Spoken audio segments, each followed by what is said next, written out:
Thank you very much. I'm very happy to be here, and very happy also thank you for Joanna and all others that organized this, bringing me here. So I'm very excited. I wanted also for a long time to see the museum, one of the most famous now in Europe, and I had now about an hour and a half just seeing a little bit of the blood exhibition. It is amazing. The building is amazing. You are very lucky to have it here.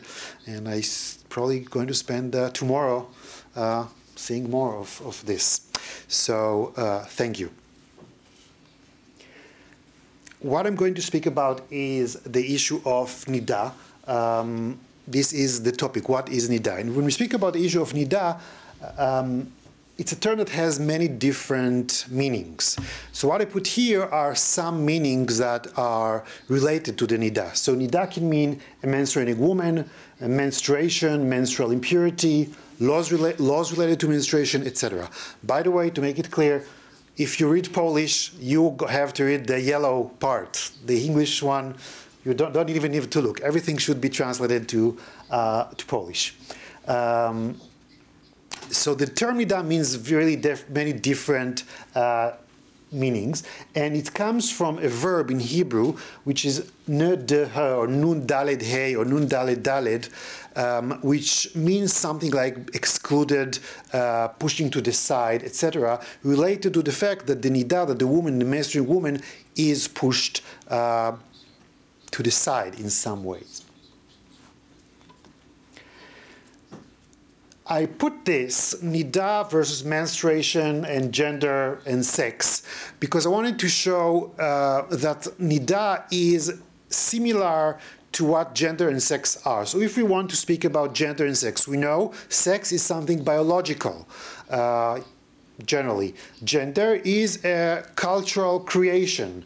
It is something that what different cultures put on the importance of the biological sex. In the same way, Niddah is related to menstruation. Menstruation is a physical phenomenon. This is a biological process. Niddah is what Jews or Jewish culture put on this term, what they made out of it. It didn't have to be. It could have been just a biological process. But the Jewish tradition and many other cultures added more cultural meanings to this term. So this is the Niddah. What I want to speak about are Jews and Niddah, so the relation. Remember again now, Niddah is a cultural creation. And I'm going to speak about different reflections and encounters or thoughts about the issue of Niddah and encounters that happen between Jews and others, or women that are non-menstruating and men, so different meetings that can happen. These 12 topics are very, as you see, many topics that I consider speaking about. I'm not sure I will speak about all of them. We will see with the time, with the interest. So I will quickly go over and kind of the plan of our talk, and then we will speak about as many as we will feel talking about. So the first topic is science and pre-science. The idea here is to understand that our concept of menstruation is related to the fact that all of us, we know science. Even if you are not a biologist, even if you are not a gynecologist, you know the basic things about what menstruation is. What you know is not what people in the past knew. This is very different, and we should not put our knowledge today in order to understand what was the knowledge in the past and what they understood. So we're going to speak a little about this. This is what I call the science and pre-science. Biblical origins, I think pretty clear. We are going to see biblical texts that explain how the Niddah came to be. What are the roots, the basic ideas that create in Jewish tradition the idea of Niddah. Anthropology. Now this is a way to look from a higher perspective, if one can say. If the biblical origin is something very Jewish, so anthropology tries to understand, is this something that appears in other cultures? This is something we briefly are going to touch about. Rabbinic laws. Bible is important, yes, but rabbinic laws in many ways are more important in the Jewish tradition because they interpreted the Bible, they explained the Bible, and they related the actual acts that are done or cannot be done related to Niddah. So we're going to speak very briefly about the evolution of the rabbinic laws. When we speak of rabbinic laws, one should say we're talking generally from around the time of the Mishnah, let's say it's 2nd, 3rd century CE, until today, until rabbinic laws that are written today by rabbis that deal with law. Changing explanations. Why these laws exist? What is the reason for their existence? What is the reason for the different rules and laws and prohibitions that are related to them? Each generation has very different explanation. Something which is very important in all understanding of practically all religions, and I say it often to students, is that practices tend to be relatively stable. Explanations change all the time, because explanations should be always, they should always answer the needs and the sensitivities and sensibilities of people in a certain period. So we're going to see how there are different explanations for the same laws that change through different periods. The mikveh, this ritual bath place that is mostly for women, but also for Jewish men in some consideration, also for converts. So we're going to speak a very little bit and see some images of this ritual bath, which is related in many ways to the menstruation. Heated debates is the topic that I gave to something which is related to the mikveh. When you go to a ritual bath, I would imagine most of you would prefer that it is a little warmish. You don't want to go into ice-cold water, I imagine. And there were heated debates between generally women and rabbis. Can we warm the mikveh? So there were different opinions on that, and we're going to see a little bit, few examples of this. In reality, it's a huge topic, endless debates. It is very clear that you have a rabbi, you don't have to go. It's easier for you to say, don't warm it. If you're a woman, you have to go. You really want it to be warm. We're going to see that. Dangerous encounters, another title I gave to, also related to the mikveh. When a woman leaves the mikveh, leaving the ritual bath, there are some concepts that she has to be careful not to meet certain things, creatures or people of different kinds. And this is what I call the dangerous encounters. She should be very careful because they might have some interesting impact on what's going to happen. Niddah in the synagogue. Can a woman go into a synagogue when she is menstruating? This is a big question. We're going to see some part of it. I want to say I have an article about this issue, and it is of pretty many articles that I have online. This is the one that each time the statistics of the website shows me, this is the most read article I have by far. Which means that this is a topic that really bothers many people. I imagine many Jewish people, many Jewish women would like to know, can they, cannot they? So it is an issue there. Ben Niddah, literally the son, or we can say also the daughter of Niddah, is related to a very interesting question. If a woman is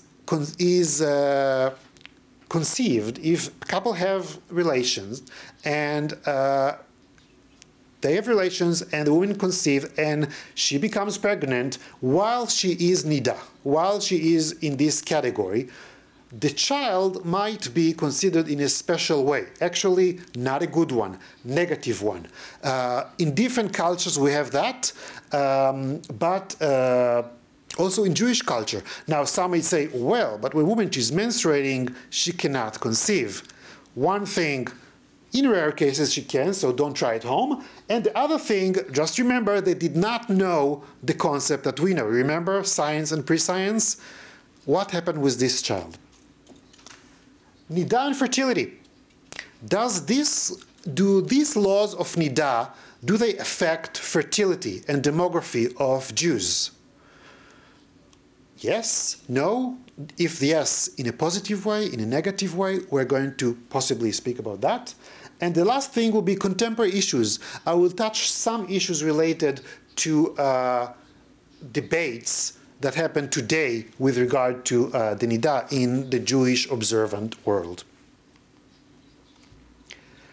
Science and pre-science, our first topic. So what do we think menstruation is, and what those preceding us think, right? Our concept is very specific, and it's not what they generally thought, not necessarily what they believe. If we know today, we look at the menstrual cycle, and we can see what we have here. And so let's see a little bit. This will be better for you as well? Okay. So this is what we know today. So if we speak about menstruation according to modern science, we know about the ovaries, we know about ovulation, we know that there is an egg that is coming through, that is coming through the fallopian tubes until the egg reaches the uterus. Now what happens? We know, hopefully or not hopefully, depends what if the woman wants to conceive or not, but the egg will implement in the uterus, and then if a sperm will be around, there is a chance of conceiving. So if a couple is healthy and the relations happen in an appropriate time, there is about 30% chance that a pregnancy will begin. This is like the best kind of scenario. Obviously, if one wants to conceive. If one does not want to conceive, then obviously the view of that might be different. But this is what we know today, and we know that all these cycles happens for about 1 month. Our understanding of the cycle, including ovulation and hormones, was not known before the 1930s. So everything that we know here, if you would ask your ancestors living in the 1920s, they wouldn't know. They would have obviously other explanation, because humans tend to explain things in each generation. It's not that they would just say, I don't know, but they will have an explanation. One common explanation that existed for hundreds, possibly thousands of years, and here I'm talking about European context, that women have excess warmth in their body. Because of that, they have to release part of this excessive warmth, and this also created a polluted blood. The blood comes out of the woman's body. This is menstruation. So the blood has to be released out so to keep the woman in good health.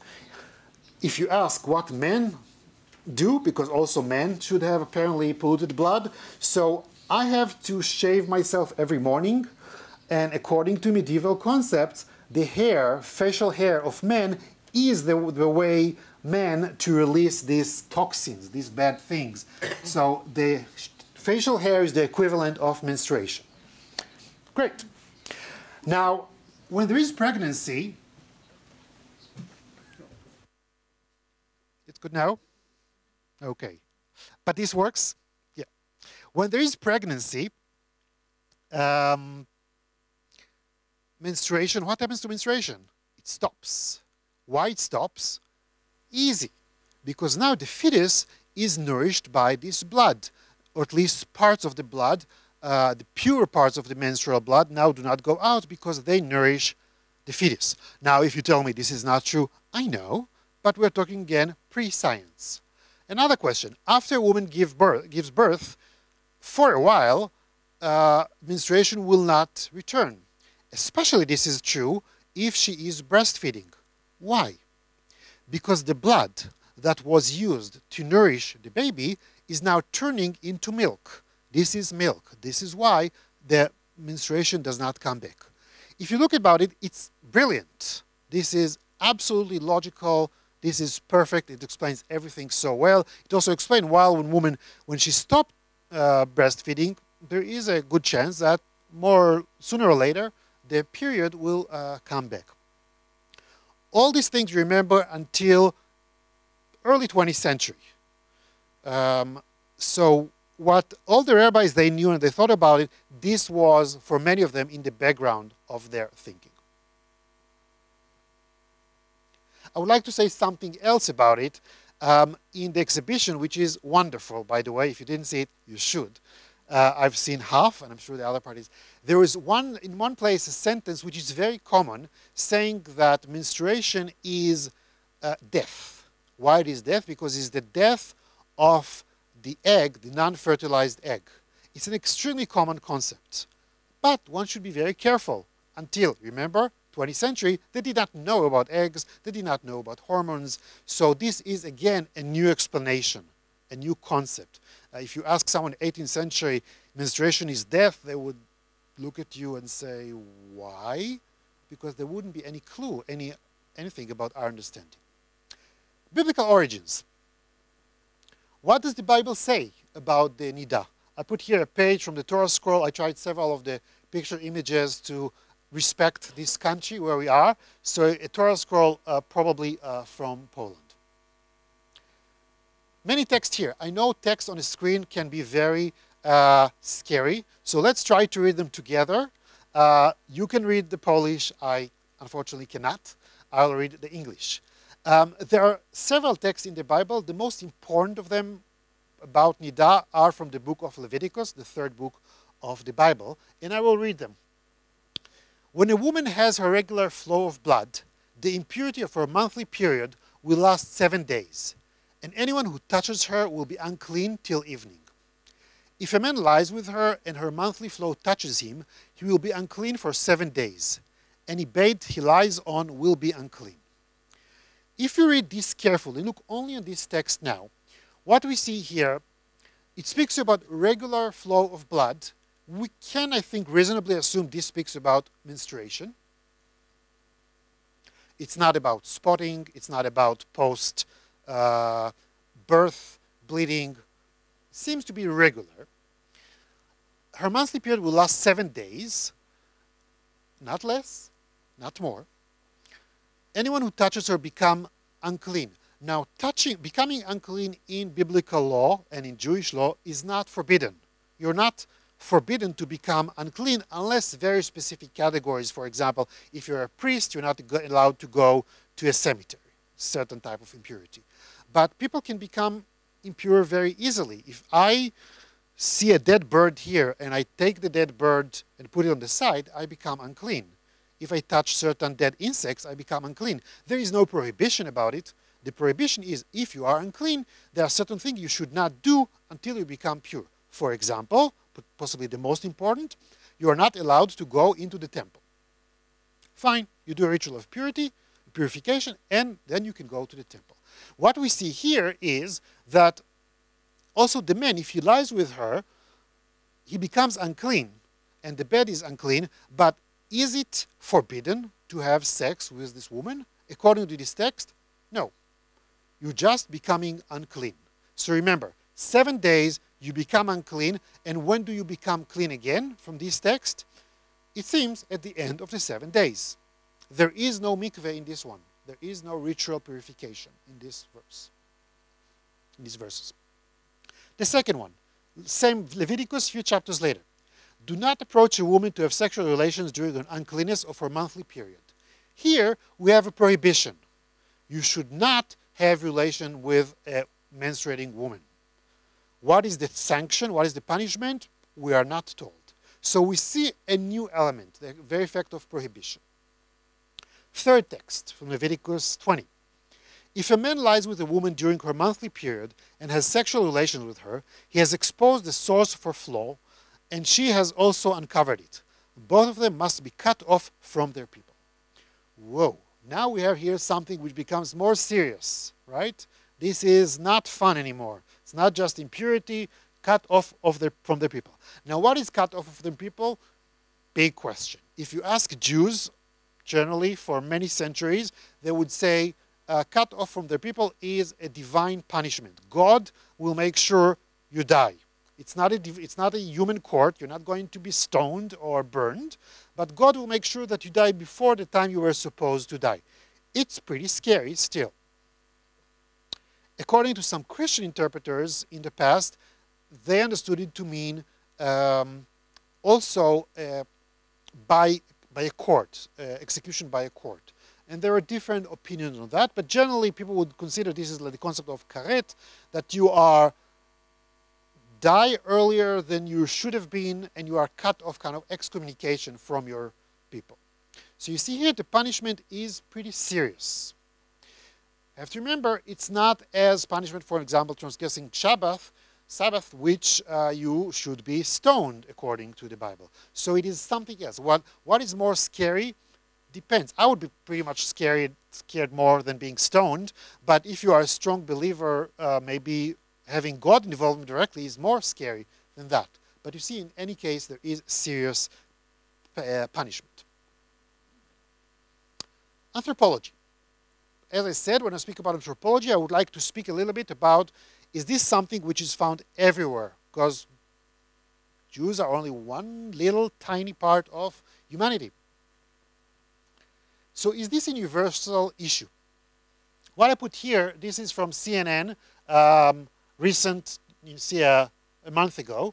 Nepal outlaws menstruation huts, but what will take their place? So what you see here on the bottom right, so an image from Nepal, you see this little house, right? Looks like a dog house, really, and apparently their condition is pretty much like dog houses. So in some places in Nepal, apparently, according to this article and other articles about it, women, when they have their period, they have to go out of the house and they have to live in such little hut for the period of the menstruation.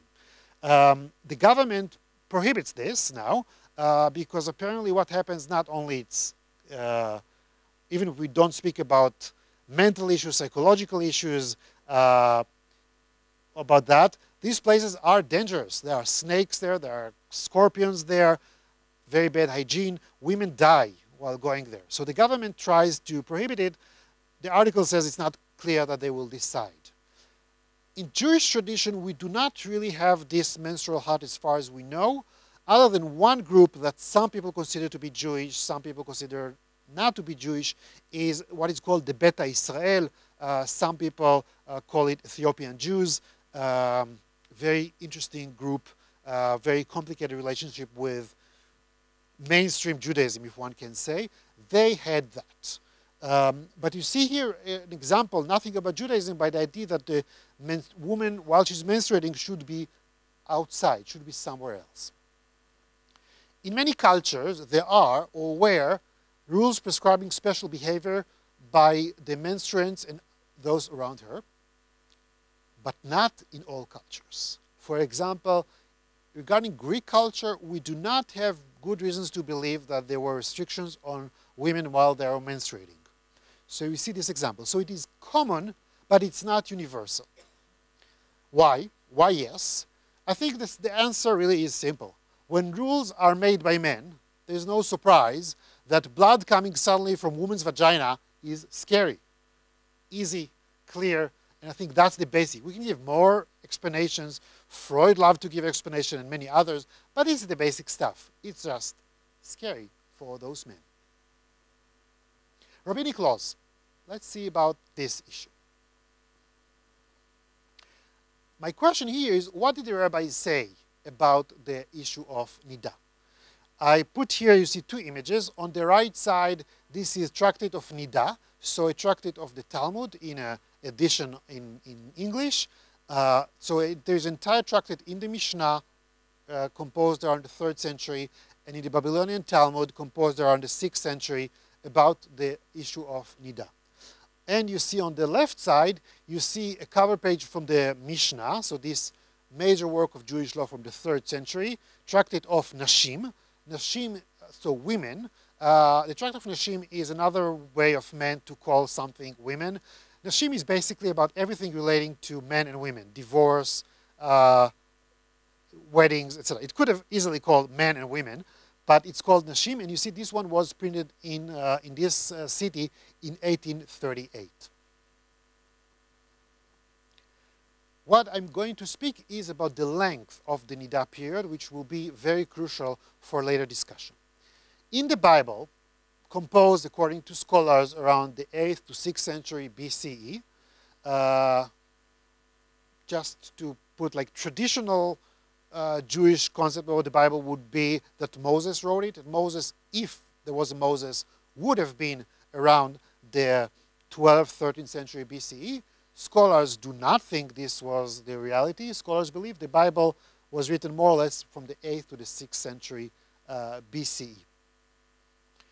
7 days from beginning of bleedings. Did you see this text earlier? You did, right? 7 days. That's it. There was nothing else.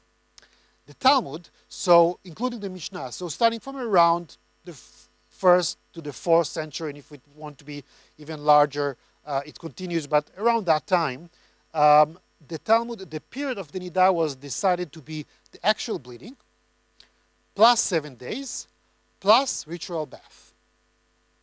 Actual bleeding in healthy women can be anything generally between 2 days to 6 days. It can depend about different women can have different lengths. Some women can have different lengths in different months, so it is variable. But generally, according to medical literature, about 2 to 6 days. The rabbi said that the actual bleeding, when it ends, a woman should start to count 7 days. She should check herself very carefully all the time to see that she is not bleeding. In the exhibition, you see there's example there of special pads that are used, cotton pads that are used to check herself, and she has to go to a ritual bath. This was not in the Bible, but it was added by the rabbis. In fact, what they did was not totally illogical, because there is another category in the Bible which speaks about something that in the Bible called zava, which seems to be like a bleeding not during menstruation, like lengthier bleeding. And there the Bible says that there is obligation to there is an obligation to bath in a ritual bath. So the rabbis, what they did, they actually merged these two categories together and said also woman, while she's menstruating, she also has to go to the ritual bath. In the medieval period, so this started around the 12th to 15th century CE, and in Europe, I did not write it by Ed, it was decided that it should be at least 5 days. So if a woman has her period 3 days, she cannot immediately start to count the 7, it's called 7 clean days or 7 white days. She has to wait at least 5 days. If she has longer than that, of course, let's say she has 6 days of bleeding, so 6 plus 7. Okay? Sephardi law, so for Jews generally from North Africa and some other places, in some cases the minimum is 4 days, which can have in some cases, can be important. But for Ashkenazi Jews it's 5 plus 7 plus ritual bath. Quick calculation, 5 plus 7 gives us 12 days. So the Niddah period became 12 days, much longer than the actual bleeding. We have to remember that also when we speak about, when I said the difference between Niddah and menstruation, right? You see the Niddah period is way longer than the actual menstruation. The implication for the status of Niddah. No sex. Sorry. No acts that may lead to sex. Sleeping in the same bed, touching, having intimacy, etc. In the Talmud, there are several rules that might to us seem like sometimes a little funny. For example, the woman is not allowed to serve her money, that was Freudian, to serve her husband a drink. Okay? I don't think many of us today would think that serving one's a drink is a very intimacy, sex-inducing act, but this is what they say. She's also not allowed to wash his feet. So, ladies, please avoid that. There were rabbis and lay people that wanted more strict rules of separation due to impurity. So they considered the Niddah to be impure, and they wanted other things. So for example, some wanted that the woman is in a separate place, that she is not touching any object that the husband might touch, and many other things. Their ideas generally not entered the mainstream of Jewish law. So we can find their texts, we can find their ideas, but they didn't really make it to get into the mainstream of the law. Self-inspection by women. This is also a very important part because of these laws. They have to check that they're not bleeding. And if they bleed, it's complicated. It might be that they have to start all over again, which can be very problematic because many women have what we call spotting. Many women can have blood stains in the period after the menstruation, and then the question, what is going on? What do you have to do? And ritual bath. So at the end of this period, women have to go to the ritual bath. These are the main implications of these laws. Changing explanations. I want to speak, as I said, practice tend to be in many religions relatively stable. Explanations change very often. So the question is, why do these laws exist? What I put here is this very romantic image of a man and a woman walking, I don't know, in the Bahamas maybe. They're walking on the beach, sunset, and you see love in their eyes. How this is related to the Niddah laws, you might ask, and we will soon see the answer. But we start with another guy. We start with a guy called Ramban, Rabbi Moshe ben Nachman, or Nachmanides, how it's called in scholarship, from Spain, and died in what is today Israel, Palestine. Actually, what is the Israel, because in the Galilee. You see in the 12th, 13th century. You see a street after his name in Israel. He was a very interesting guy, very impressive guy, knew tons of different things. He also had very clear opinions about menstruation, which he wrote in several places. And he says the menstrual blood is polluted and dangerous. Polluted in the fact that it can pollute things, and dangerous that, for example, if the blood touches things, it can ruin them. Or if the woman, while she is menstruating, this can affect on different things or acts that she's doing. I wonder, maybe I'll ask, if there is anything in Poland, in Polish culture, that a woman while she's menstruating should not do, or if she's doing something not going to work. Any example here that you can think of? I'll give you an example. I lived in France many years. I don't know if you ever did mayonnaise by yourself. It's a long process. You have to be very careful, and you put the oil, not to put too quickly. If a woman, while she's menstruating, is doing that, the mayonnaise will not rise. It will not work. Sour cucumbers, meaning?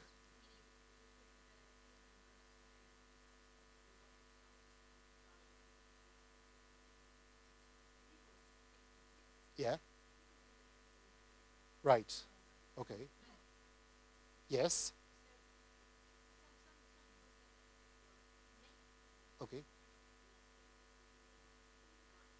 Great. Excellent. Okay, so I learned new things. I will, next time I menstruate, I will not do that. According to, we're not going to speak about it, according to many medieval Christian authors, Jewish men menstruate. Just so you know, it's another story. Yeah.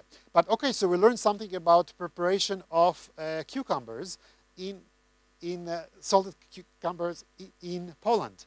I once met a guy. I met him. He's like a computer technician. He fixed something in a printer that I had, and then he asked what I'm doing, and then he said, "Well, it's obvious that if a woman, while she's menstruating, if she's touching a plant, the plant will die." So there are many concepts in many cultures of this kind. So Nachmanides had this concept. He also said that if she's looking in the mirror will become red. If she's touching a sword, the sword will not be sharp anymore. So he had this. Many of these things he did not invent. He actually took them from a pretty famous other guy, Aristotle. Aristotle had many of these concepts. So this is for Maimonides. Menstrual blood is polluted and dangerous, and obviously, if it is polluted and dangerous, makes sense to separate one from it, right? You do not want to touch it or to be in contact with a woman while she is menstruating. This type of explanation would not work today. Or it will work in some specific circles, but in many more educated circles, it wouldn't work. I could just tell you, when I looked at people here, well, you shared with us this story, many people kind of smiled because they think this is nonsense.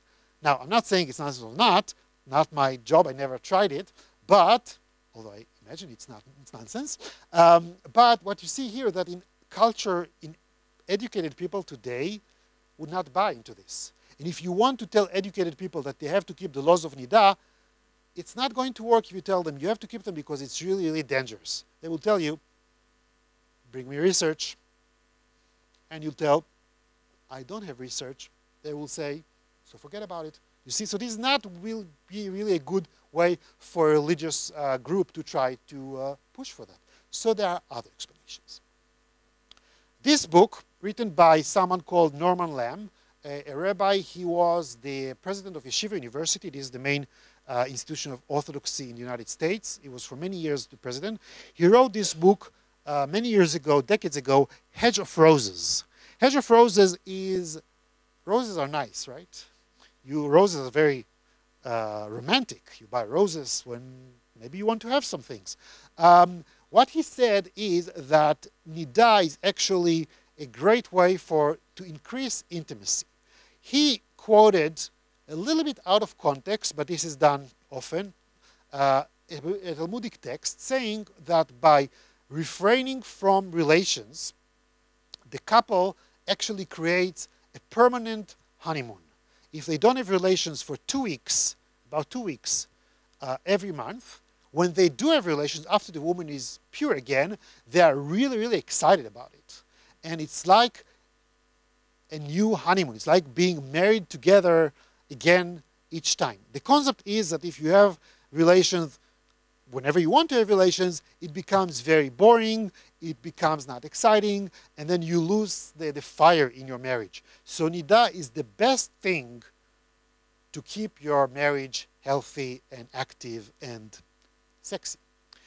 This is part of a whole trend of clearly self-help guides, which you can find, I'm sure, also here in many bookstores. How to improve things, how to improve your life in different ways. So this is a book that he wrote, and it became a huge bestseller. And today, a very high number of observant people believe in this, and that they will quote it. If you see them talking about Niddah, they will quote this and say, or not quoting, they will say, Niddah is the best thing ever for our marriage life.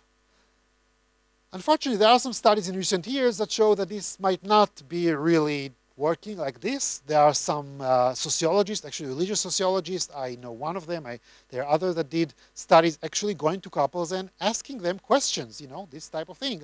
And it seemed that not really, for various reasons. For example, being told when you can have relations is not a very good thing. And in this system, when she is pure after a ritual bath, the couple has to have relationship according to this rule. But maybe they're tired at night. Maybe the kids are shouting. Maybe they're not at home. Maybe whatever. So the idea, actually, from many of the studies, we show that it actually puts huge pressure on couple. They have to have relations now, and maybe they don't want to. And this creates sometimes new tension. So it's not really working, it seems like, but many do believe it is. The image that I put the image that I put in the earlier slide of this romantic couple is something that you will find often in websites, generally Orthodox websites that try to persuade why Niddah laws are the best things ever. They will show such images and see, clearly this couple keeps Niddah, and this is the time when they are pure and they are having a great time. This is another way of explanation. This is from an advertisement that I took from a newspaper. Newspaper Evyatar Marienberg is the most commonly printed newspaper in Israel. This is from 1998. It was advertisement paid by the National Center for Family Purity, so some Orthodox organization. What you see here is interesting. On the right side, you see a hospital. I put in English, and you have also in Polish the terms. So it's in a hospital, and it says on the building, so it is the Uterine Cancer Department and AIDS. On the other side, on the left side, you see a mikveh, right? This ritual bath. What you see also, you see a woman in her sports car, and she is driving towards the mikveh. So she is keeping the laws of Niddah. If she wouldn't go to the mikveh, she will end clearly in the hospital with awful things like uterine cancer and having maybe AIDS. And to make it even best, you see at the bottom, there is the parking of the Chevra Kadisha. So basically very clear. You go to the mikveh, you'll have good, healthy life. You don't go to the mikveh, you'll finish with cancer, AIDS, and finally the Chevra Kadisha will take you to the cemetery. The relations, it's a very common relationship, especially with the uterine cancer. For decades, there is the concept that is really pushed by many religious speakers that women that keep the Niddah laws have lower risk to have uterine cancer. They bring studies. They're wrong. Women that have low number of partners have lower number of attracting sexually transmitted diseases. We know today that some infectious diseases can lead to uterine cancer. This is why today we have the vaccination that supposedly can prevent or save many people from having this cancer. So we know that the uterine cancer is related to infections that can happen many years earlier. Same studies, for example, that were done on nuns, Catholic nuns, supposedly women that did not have many sexual partners, also they have very low percentage to get uterine cancer. So this argument that was really popular for decades, if you really want to know the science, is not. But it's still used often. But you also see that this is like the, one can say, the scare method, right? If everything else didn't work to convince you to keep Niddah laws, this will, right? You see this and you say, I really don't want to die. Let's do that. This is like the final shock. The mikveh. So what is a mikveh? I put some images and I wanted in them to honor the chief curator of this museum, Professor Barbara Gimblet, Kirchenblatt Gimblet. So this is her father, came from this city, which I'm not sure how you pronounce it in Polish, of Patów. So this is the mikveh. It's not mikveh today, but this is the mikveh where her father came from. And I'm going to see, I do not know, some people might know here about, she produced an amazing book with paintings done by her father, and some of his memories as a child there. And I brought some images here, and we'll see some of them are really, really interesting. Before that, let's see some mikvahs. So these are 3 examples of mikvahs, or mikvaot in plural. One is from Qumran. So this is near the Dead Sea, 1st century CE. One is from Speer in Germany, 12th century. And one from, whatever, Pennsylvania, 21st century. So you see 3 images, about 1,000 years in between. Not much has really changed. And this is the mikveh, right? This is the ritual bath. It has lots of rules about the size that it should be, the amount of water, the source of water. You might hear that the water is coming from rainwater, and generally this is sold as that. This is rainwater is very special because women ask, why can I do bath at home? And they say, it's rainwater. The reality, again, sorry to say, that the amount of rainwater in contemporary modern mikvahs is something of the microscopic level. The way they work, most of them, and if you go to see, there is in the exhibition, there is a woman from one of the mikvahs here that she explains about the mikveh, and in one sentence she says that, but you have to really know what to listen to. Mikvahs today are using regular water, and they have generally they have a container of rainwater that assembled generally through the roof. And what they do, they have regular water and rainwater, and they open a little opening, a little hole between the two. So the rainwater touches basically the regular water, and then they close it. And according to Jewish law, this makes the regular water to be in the category of rainwater. So the amount of molecules of rainwater that are there is very, very small. Now this is for practical reasons, because if you want to have clean water for many women for a long period, including in the summer, you cannot really base it on rainwater. When it's rainwater, like in Qumran, I would imagine that a little bit after the rain, few days or few weeks after the rain, you would not want to go into this water.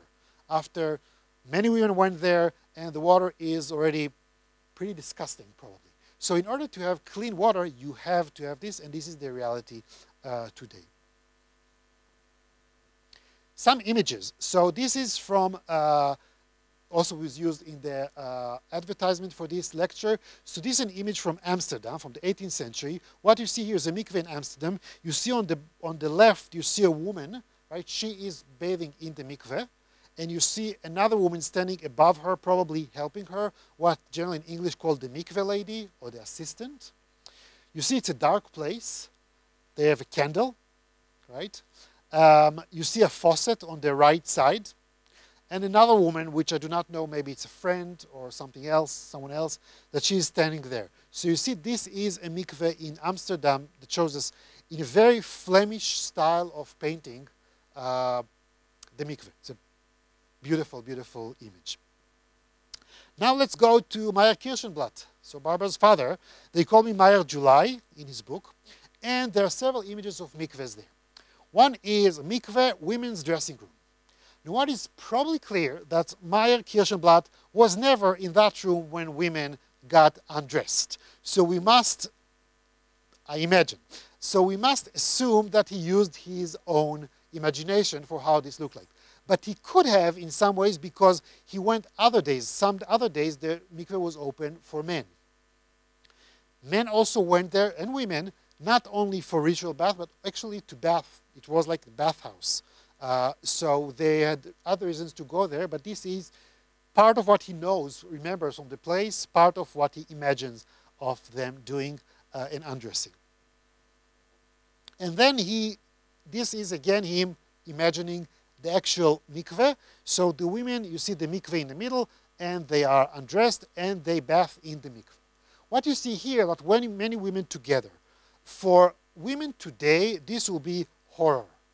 Generally today, not generally, always, mikvahs today are done individually. One woman at a time. It's also made that different doors, different rooms, that women generally do not see one another. So again, this is our individualistic society. Things change. A mikveh like this wouldn't be acceptable today, but perhaps then several women would go together. Also, I'm not sure, again, he couldn't see it. And then there is a third image that he has. This is called mikveh, women touching men. This is the name he gives. And what you see here, you see actually women, the mikveh is we are now from the outside. We're in the street. On the right side, there is a door going into the mikveh.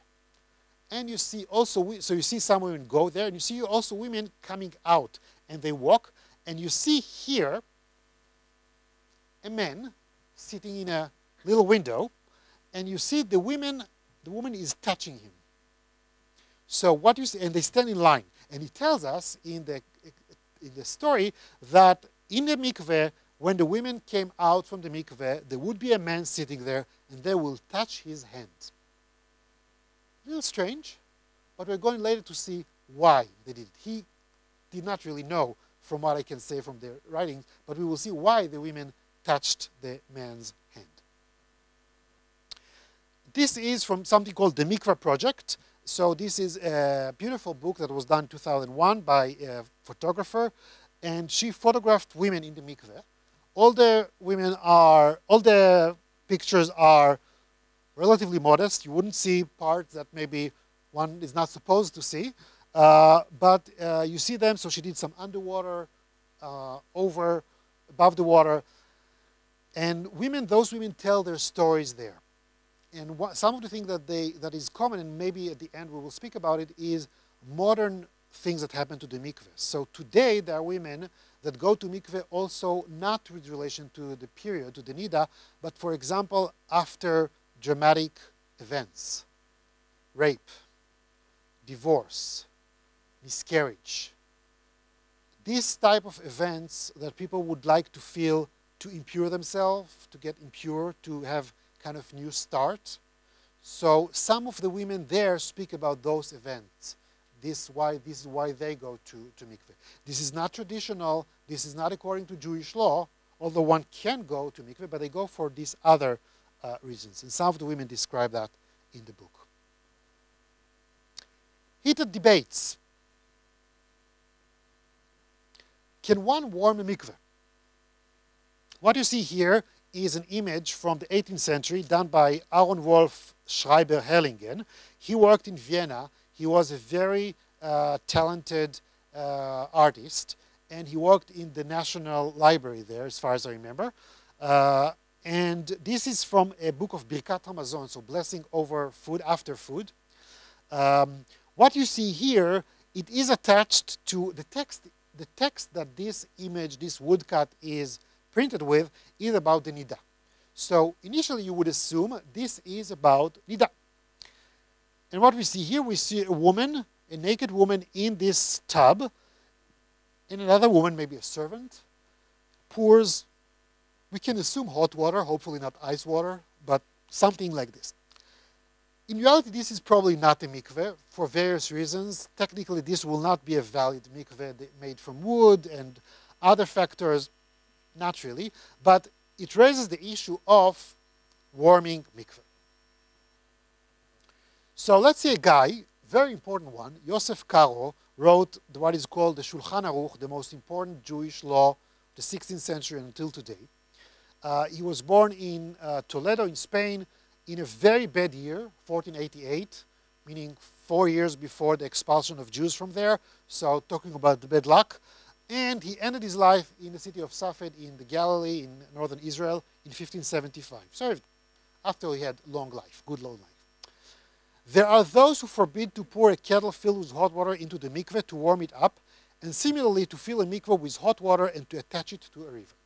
The first idea I think is clear. To pour a kettle, just like the image we've seen, right? Something like this, to pour hot water into the mikveh. By the way, such amount of hot water into such a mikveh, what will be the impact? About zero. Each year when I fill a little bath, like little pool for the kids, lots of kettle of hot water in order to make it like even reasonably warm. But he says, there are those who say that it's forbidden, and also to fill a mikveh with hot water and attach it to a river. This is another thing. You take a mikveh, you fill the entire thing with hot water, and then you attach it to a river. You make some kind of a pipe to a river. River is, by definition, kosher for ritual bath. So it's a little bit not like what I said that is done today in contemporary mikveh. The idea that you touch water that is not normally mikveh water, but regular water, you attach it even for a split second to a pure water, like rainwater or like river, and then the water of the mikveh becomes special, right? Have this special quality to purify. He says, there are those who forbid to pour a kettle. He does not give us his opinion. You know these people that they say, they just throw ideas. Some people think that this film is really crap. They don't say that they think the film is crap, but this is like they express their opinion in an indirect way. It's not me, but some people really don't like this idea. Where does he live when he writes this? In Israel. Israel in the winter can be cold, but it's not Poland in the winter. So then come a Polish guy, the Remu. 2 days ago, I was in Krakow until this morning, and 2 days ago I went to visit him. So this is from his gravestone in the Remu synagogue in Krakow. This is what he wrote. He wrote, before we read the text, the Remu or the Rama in Hebrew, he wanted to write a book of Jewish law. And then while writing it, he realized, he heard, and he's seen the Shulchan Aruch coming from Sefed, from Karo, and he was devastated. It's a bit like someone, happens to all graduate students, you write your dissertation, 2 months before you finish it, you discover that someone wrote on the same topic, and you want to kill yourself.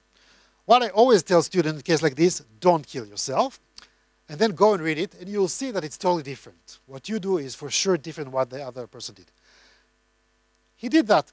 he did not kill himself. He looked what is there, and then he decided not to write a new book, but he decided to write comments on the original book, on the original Shulchan Aruch, and he decided to write this kind of commentary, and in many cases to add the practices of European communities, especially Polish community. This is what he says just immediately after. And there are those who are lenient. So you see, it's all about the rhetorics. One decides, Caro says those who forbid. Remu begins with, there are those who are lenient. They allow it to permit to pour hot water into a mikveh to warm it. In any case, one should be stringent except in places where there is a custom to be lenient. Then one should not prevent them from doing this. He's a very practical guy. He knows if there is a community and women warm the water of the mikveh, just don't go there. Just don't start a fight with them. It's not going to lead to anything good.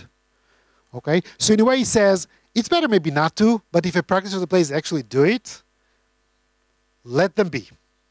Okay? So this is Remu, how he solved this.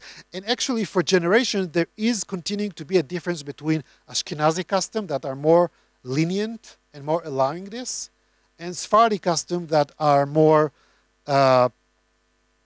strict about it. I've shown somewhere in some work that I did that the clash, the big disaster or not, or maybe good thing for women, where when there are started to be in the same cities both Ashkenazi and Sephardi communities, and then the Ashkenazi women would see, oh, these Sephardi women, they have this warm mikveh. Well, we have to go to cold mikveh. You know what? I go to the warm mikveh. And this was a big problem for the Ashkenazi rabbis, and they had to give up. Because, you know, they couldn't say this is not valid, because all the Sephardic do that. And so this changed. So today a cold mikveh is inconceivable. They must be warm. But for long periods, this was a big debate. Dangerous encounters. I said initially, when women leave the mikveh, so they did the ritual bath, they are pure now, they go out, they should be careful, very careful. Caution when leaving the mikveh. So you see here I put images of two things that one should be careful from. Horses and dogs. In reality, texts show that horses are actually a good thing and dogs are bad. Let's see. There is a text called the Baraita de Niddah.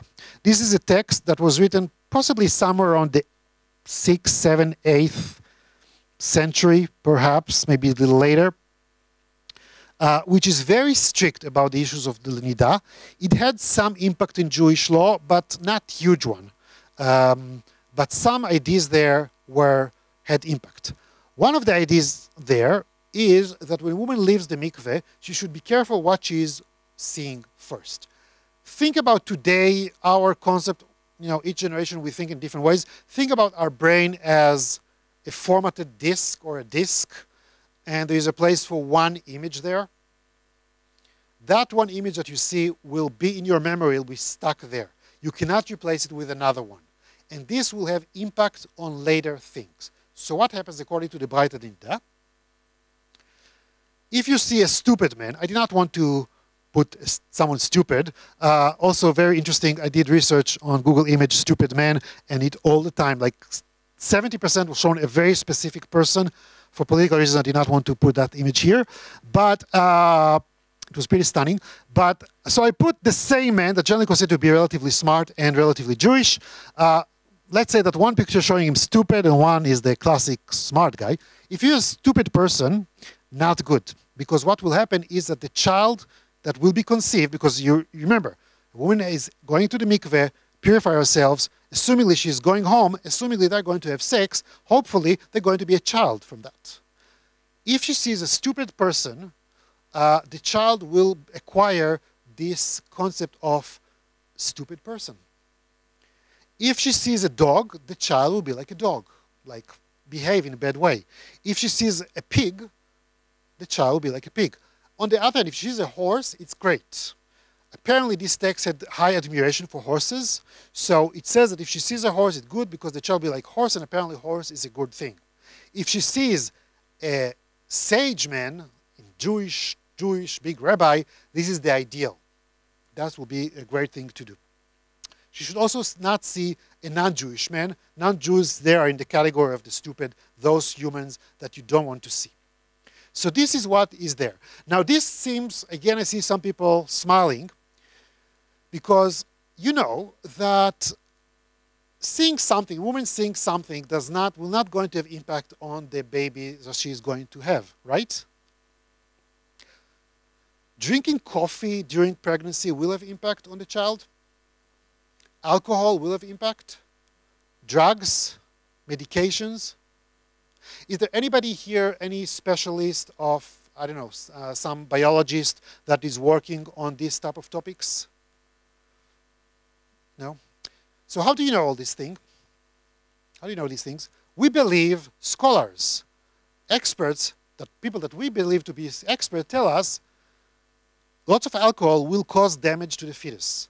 It sounds totally ridiculous. How alcohol that I drink from here will have impact on the fetus? Coffee? What's wrong with it? But we believe in that. Now, is it correct? I believe it's correct. Okay? Because I am also someone of our generation that believe science. Now, I don't read science generally. I don't read Nature or other big... I read New York Times, and I read whatever other good journals that tell us about research, right? Or I read books about pregnancy, right? So you have to remember, we're not so different. We just believe in things that scholars tell us today. They believed in things that scholars told them then. So the idea that what you see before conceiving can affect the child is not very different from the idea that if you drink coffee, it will affect the child. It's a different culture. It's different what we base our knowledge upon. You remember this picture? You've seen it, right? You remember that the women touching the men? This is the explanation. By doing this, they block their memory. You see, they go out of the mikveh and they touch a rabbi. This means that now in their system, in their memory, they saw a man, they touched a holy man, they touched a holy man.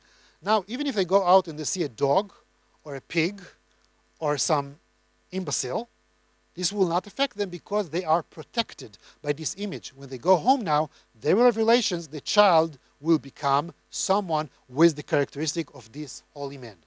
So this apparently was a practice which I did not know before I've seen this image, but according to Meyer Kirschenblatt, this was the practice in the mikveh. What is interesting, he does not really know why it was the practice. And it's very possible that many of the women didn't know, because we don't know all the practices that happened, but they're ritual. They knew when you go out of the mikveh, there will be a rabbi there, touch his hand. End of story. But you see why this is created. This is because of that belief. So basically to immune their brain, to immune their view, now they see this holy man. Today, touching a man, not your husband, immediately after you leaving the mikveh, will be again unimaginable for many Orthodox women.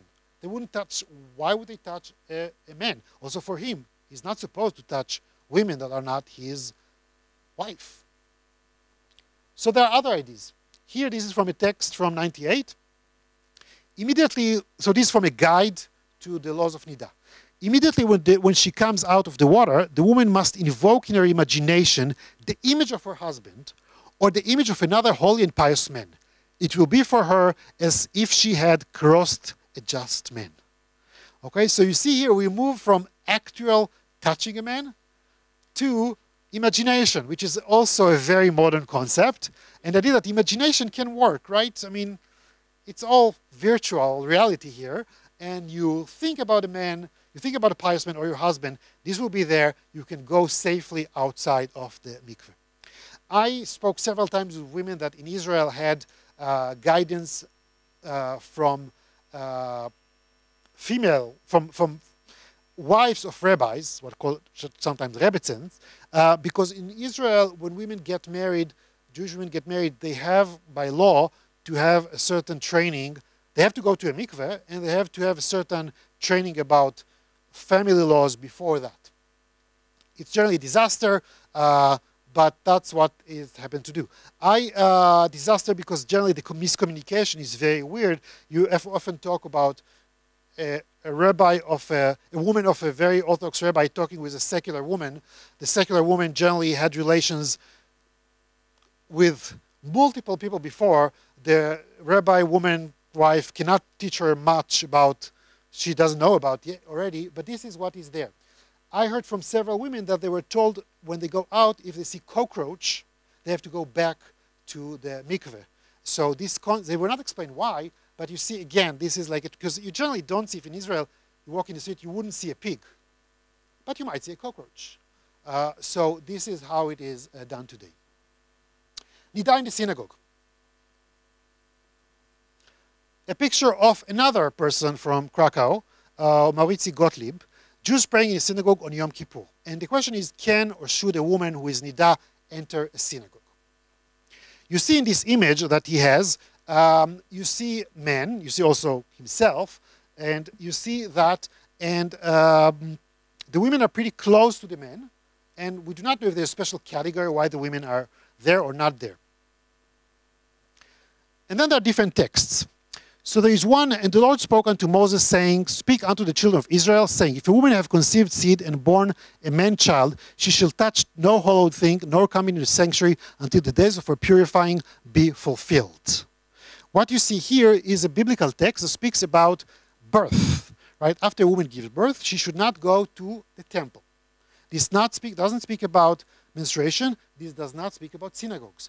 But then it was read in a different context.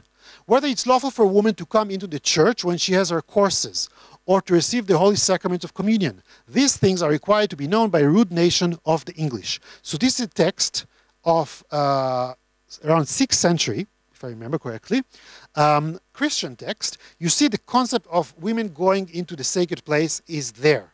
Can they go into the church? Then there is a Jewish text, Baraita de Niddah. A Niddah shall not put her foot in a house full of books, nor in a house prepared for a prayer. And she shall not come into the sanctuary. She is not allowed to enter a place of study and synagogues. What the Baraita de Niddah is doing classical things done in many religious cultures. It's taking something out of context, right? The initial text spoke about after birth and temple. This takes it to be understood to speak about menstruation and synagogue. And it says women should not go to the synagogue.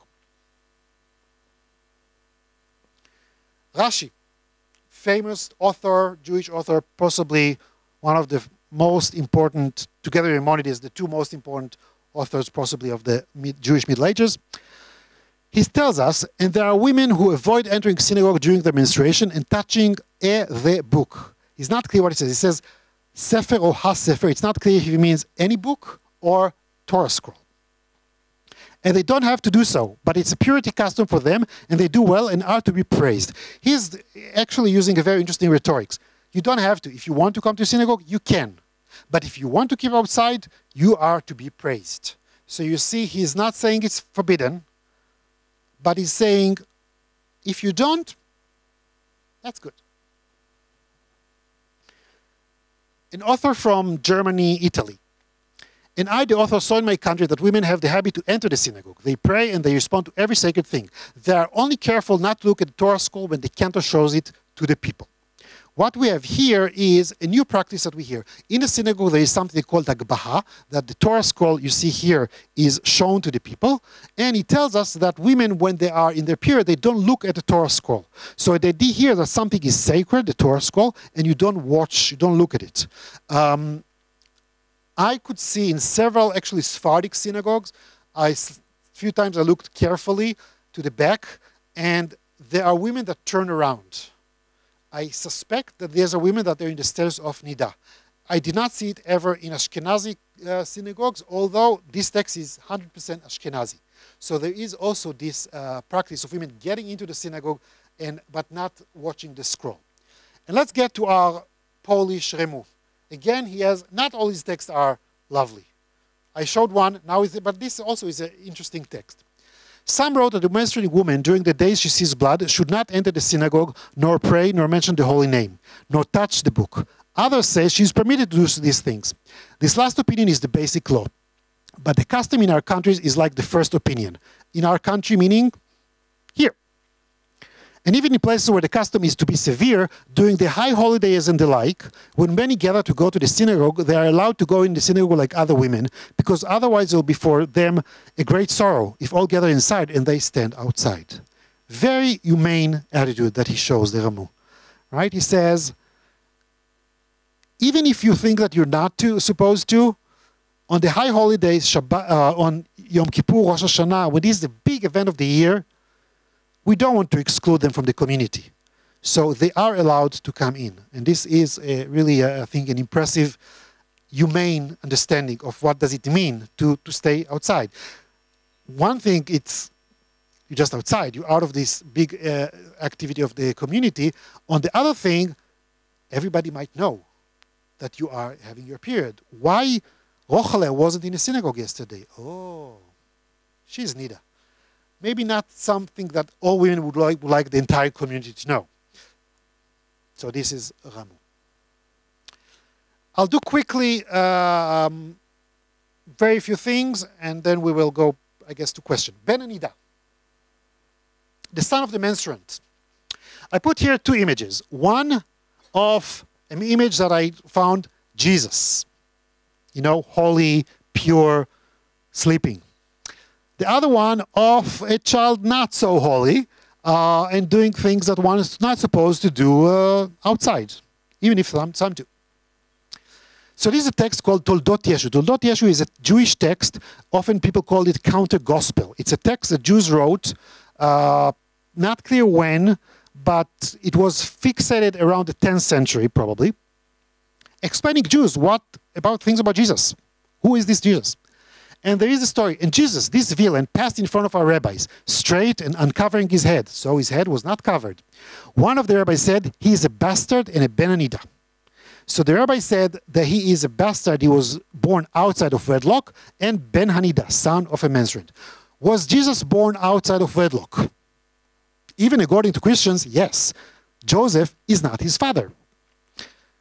Obviously, one can understand it as with a miracle of the incarnation, so this is God. Or if you don't believe in incarnation, well, there should have been a man there, someone. So the tales explain us how it happens, the Toldot Yeshu. And she, Mary, was telling him, the neighbor, there was a neighbor, do not touch me as I discharge menstrual blood. He did not care about her words, and he lay with her, and she became pregnant from him. So they explained, these Jews that wrote it, explained to other Jews how Jesus was created. He was created by a neighbor, not Joseph, through a rape while she was menstruating. Bottom line, Jesus is bastard and Ben Niddah. Not very polite towards Christians, but okay, remember, always Christian also said not very polite things towards Jews. So both sides really had nasty things to say on one another. One side had also the force to use that against, the other one just could insult but not do much to the other part. A problem. The texts say that the Ben Niddah is bad or not great. Is there any advantage in avoiding marrying the son or daughter of a Niddah, even though they fear the heavens and have great qualities? Because the text said that they are not great people. Now, this is Rabbi Moses Feinstein, was one of the most important Orthodox halachist, Jewish expert of halacha in 20th century. And he asked this question. Now, he has a particular problem. What happens in his time is that there is a wave of non-religious Jews that joined the Orthodox movement, what is called Chozrim B'tshuva. Now, those people, there is no question whatsoever that their mother did not go to the mikveh because their mother wasn't religious. And they joined the community. They start to study Torah, they start to become Orthodox. What do you do with them? Can you marry them?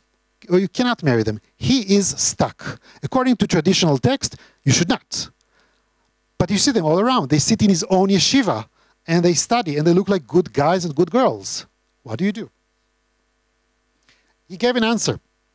It's not a prohibition, but only a good advice to depart from them, because the sons born of a Niddah have bad traits. This is why we have a sign that these sons and daughters who have good qualities are not insolent, are not the sons and daughters of a Niddah.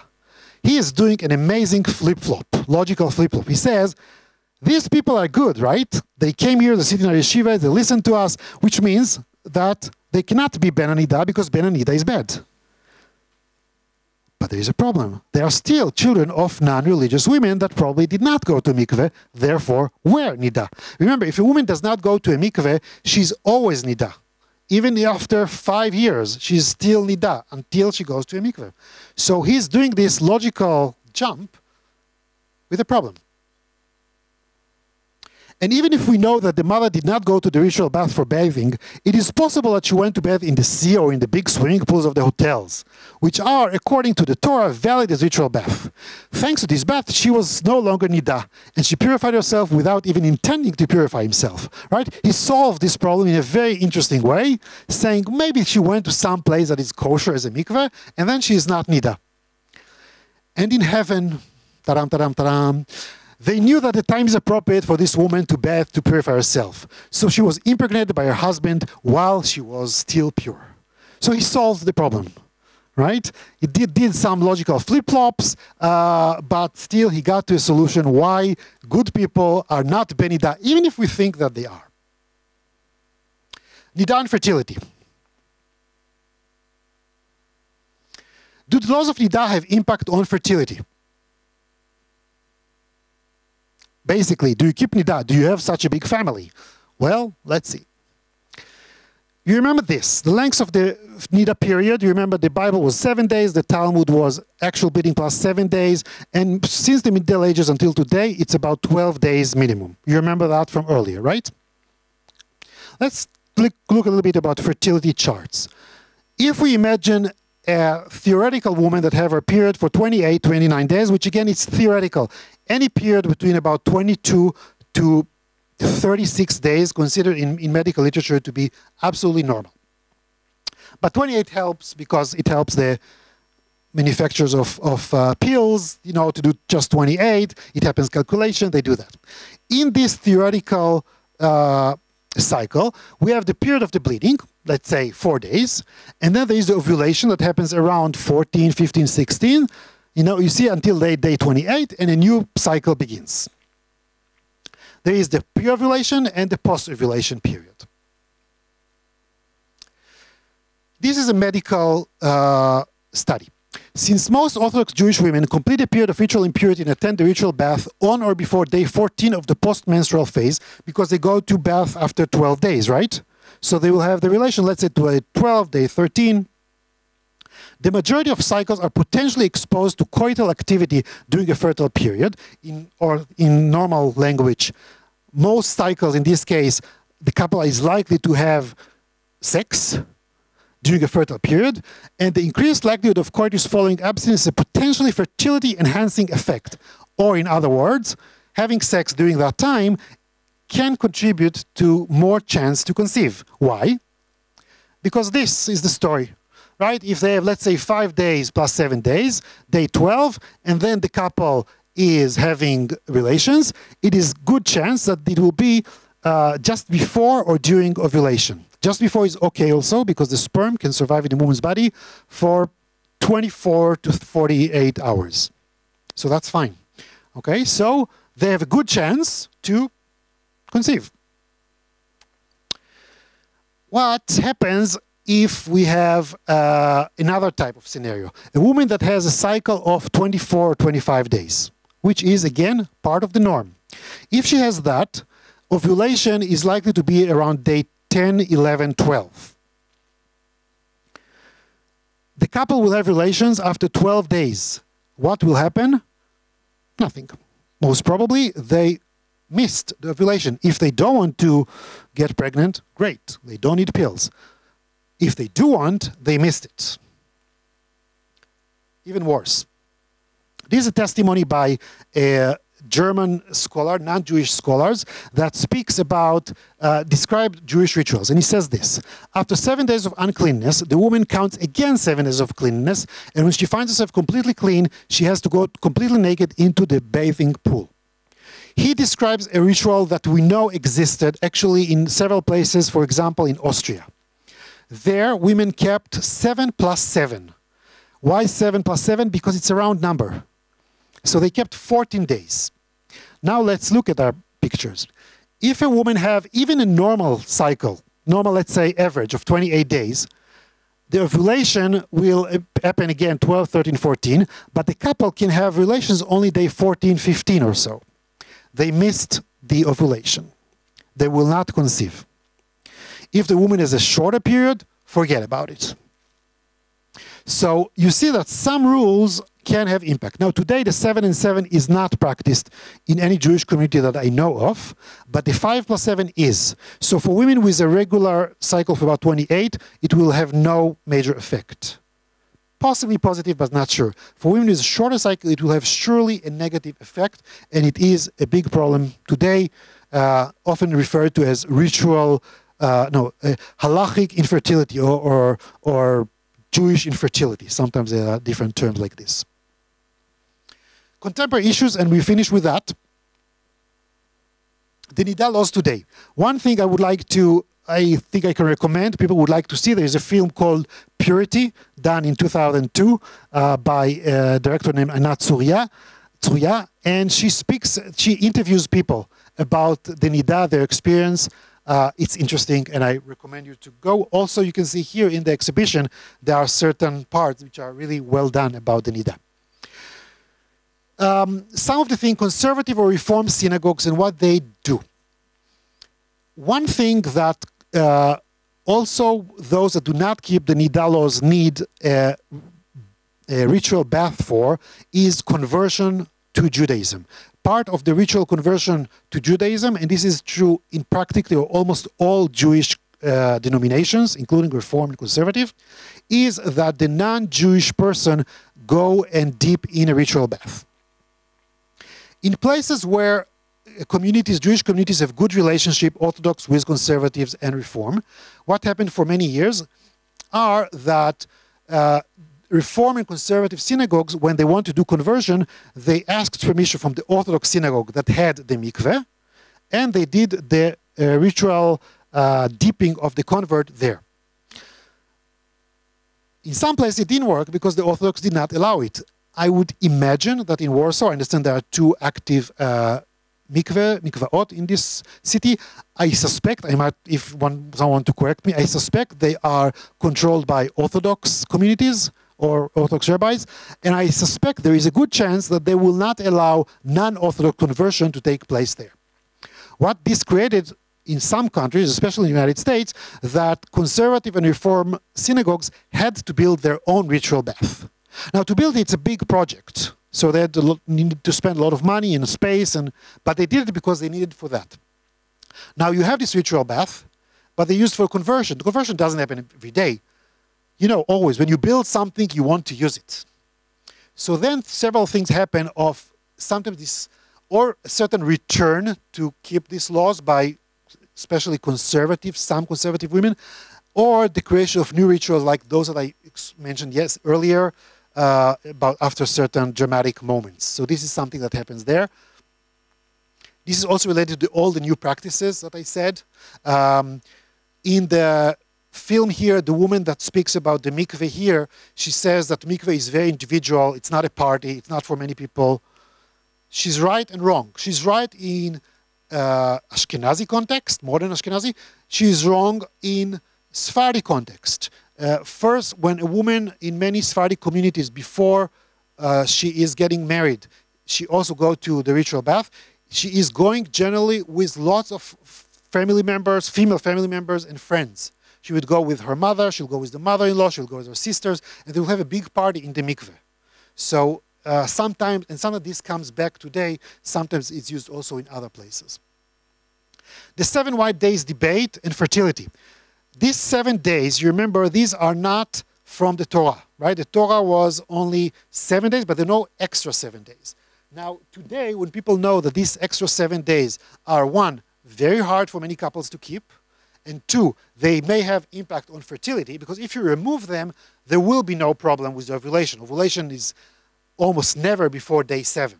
Would be very unusual. So there are people that would like to, like observant people that would like to get rid of that and go back to the biblical law of only 7 days. And this is a very heated debate. Last thing is unmarried women couples. In the same video here, the woman from the mikveh says that that mikveh is only for women that are married and have their period. It's not for others. It's not for unmarried women. Well, there are many religious men and women that live together. They're not married. Young people in modern Orthodox communities that they live together like others. They don't want to get married for now. They have relations, but they don't want to transgress the laws of Niddah, because the laws of Niddah, remember, is a very severe one, is this excommunication or this early death. They want to go to a mikveh. The women want to go to a mikveh. Sometimes they solve it by going to the sea or to lakes or rivers. Not very easily. It's not easy in the winter. They want to go to use the mikveh. In Israel, there is a big fight because the Orthodox communities, Orthodox rabbis control the mikveh, so they don't let them. Recently, a law passed in Israel that says that the Orthodox community do not have the right to prevent people from going to the mikveh. They don't have the right to verify at the beginning when a woman comes if she's married or not married. So you see here another new change, how also today more and more unmarried religious women that do have active sexual life would like also to go to mikveh. Thank you very much. And this was what I wanted to present, different topics about the Niddah. Thank you.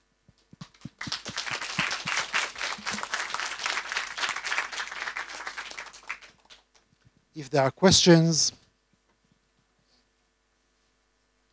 Yes. Hi. Okay, 1 second, the lady here. Yeah, I'm Sarah Malka Spilman. I'm the lady you were referring to. I take care of the Warsaw Mikvah, and I'm the Balanit. Thank you. So thank you for the lecture. It was very interesting, and I actually do have several remarks and things that could be discussed further. First of all, you mentioned that you mentioned something talking about how different customs are today. Well, the thing that she said at the end, I've never heard really of Orthodox women living in non-formal relationships and still going to the mikveh. Probably in most Orthodox communities, maybe very modern or very conservative or even Reformed communities, that would be allowed. Also, that would be allowed for them to to go to the mikveh to do whatever they like to do. I would not say that this would happen in really Orthodox communities.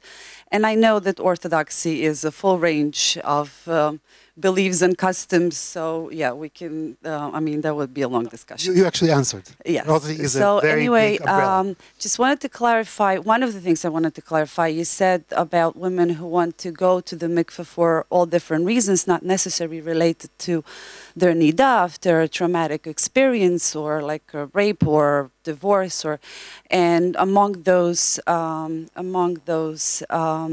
situations you mentioned miscarriage, which I believe is a little incorrect, because after miscarriage actually there is an obligation of going to the mikveh like there is after giving birth. Right, but those women often are not Orthodox, so they do not know about it. So you see, for them they see it as a dramatic moment in life, like rape, like divorce. So you're right. Orthodox women would see this in two different categories. They say miscarriage is an obligation, the others are not.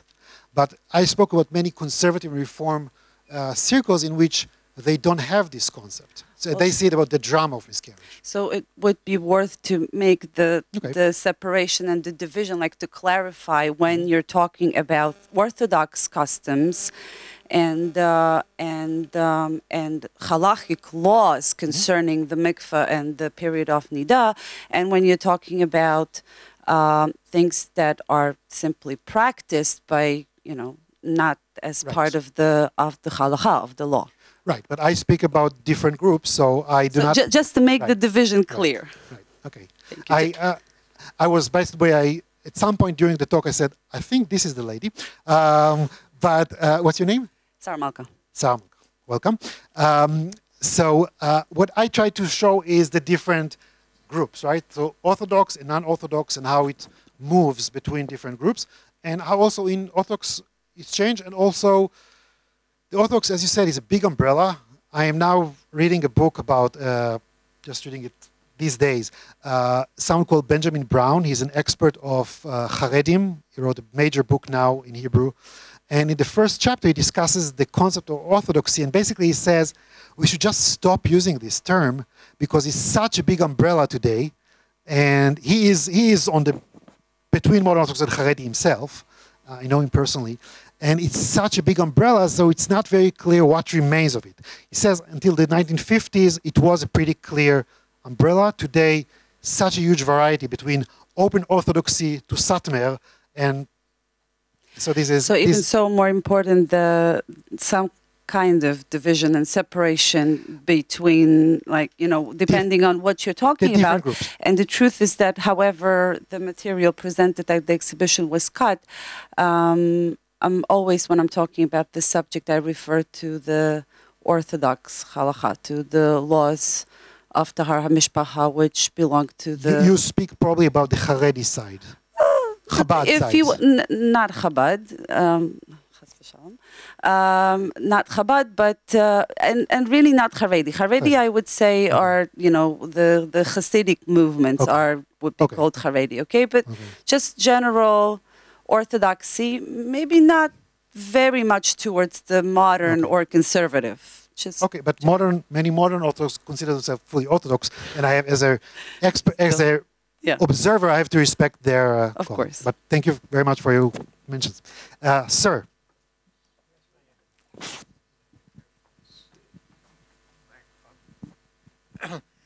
I have a question, or more exactly two questions. First question is about, which is connected with your subject, but not to.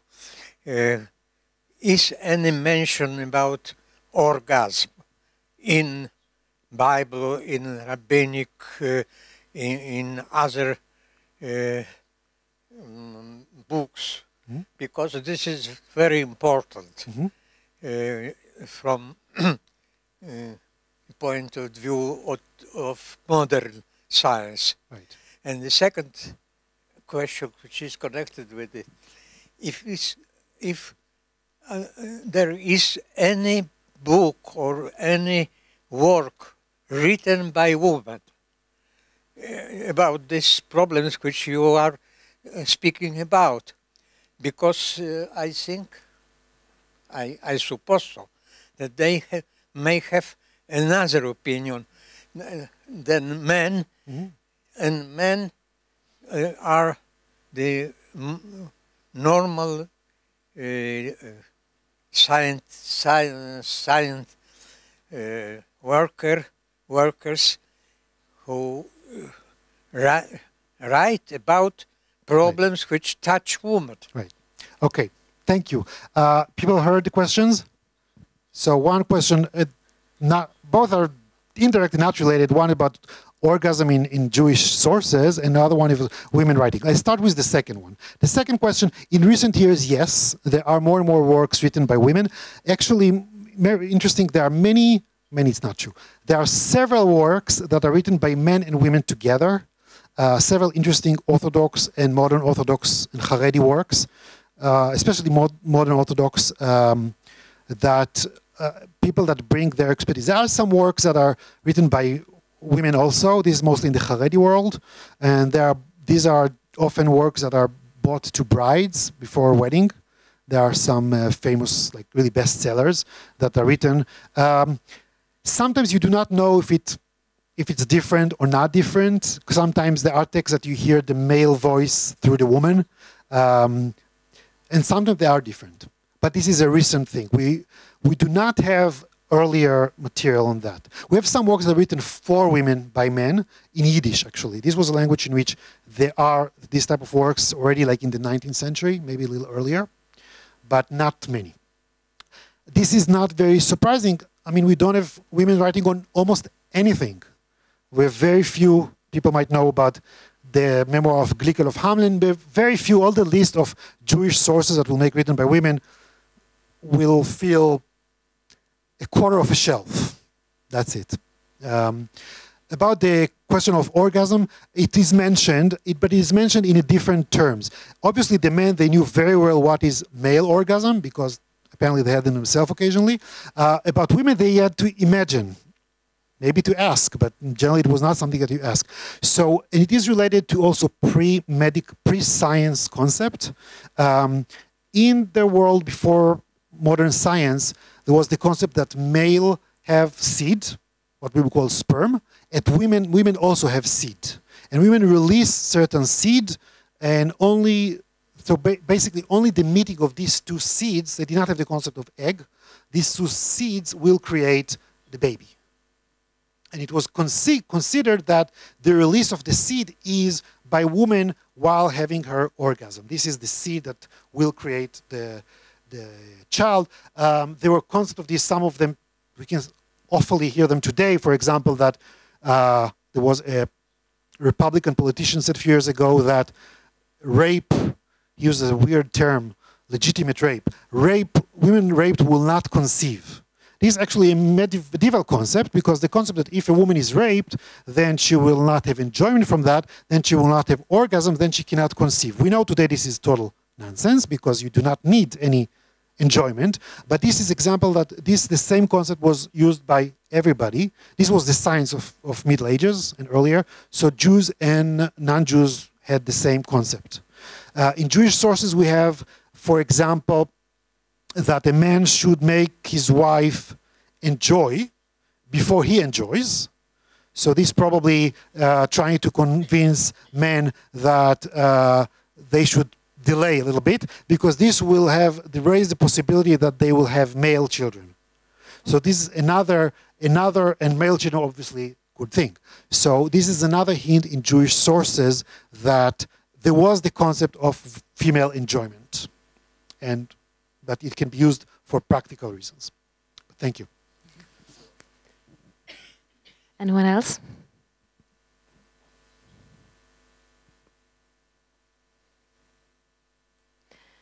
Well, okay. So thank you very much. Thank you very much again.